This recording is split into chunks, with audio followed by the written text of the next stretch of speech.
think about what a good desk setup would look like is to sit back in your chair and relax. For most people, it would look something like this. Your feet are on the floor, you're leaning back a little bit, your shoulders are relaxed, and your hands are in your lap. This is called your neutral posture, and if you can keep it this way while you work, you'll be in good shape. With that in mind, let's build an ergonomic workstation.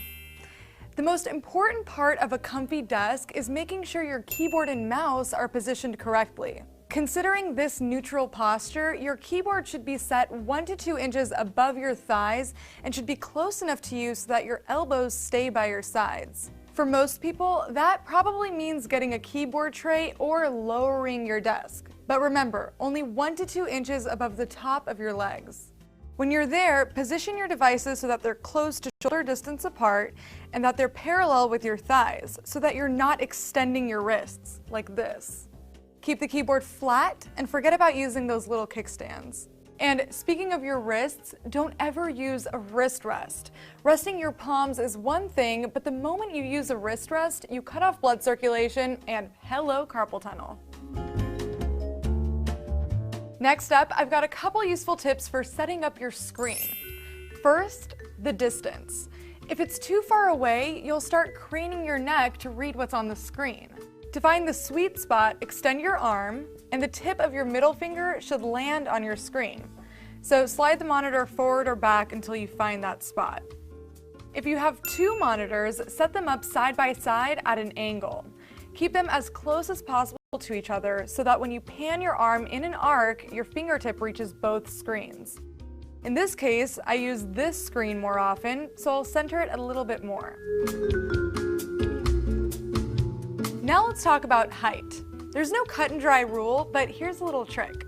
Facing your monitor, close your eyes. When you open them, your eyes should land on the address bar.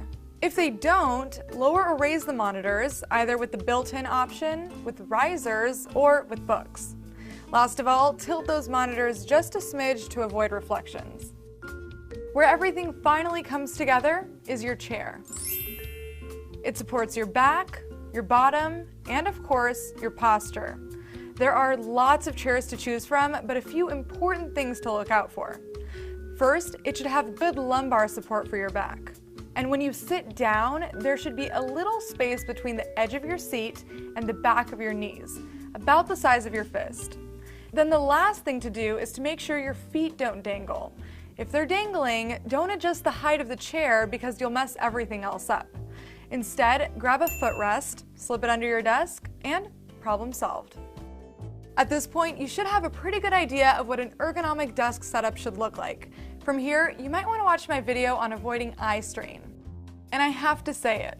I talked to a couple ergonomics experts and this is what they recommended. But go ahead and talk to your physician or an ergonomics specialist to find out what sort of setup would suit your needs. If you have any questions along the way, hit me up on Twitter and check out howto.cnet.com for the written version of this guide. For CNET.com, I'm Sharon Vaknin. Stay comfy.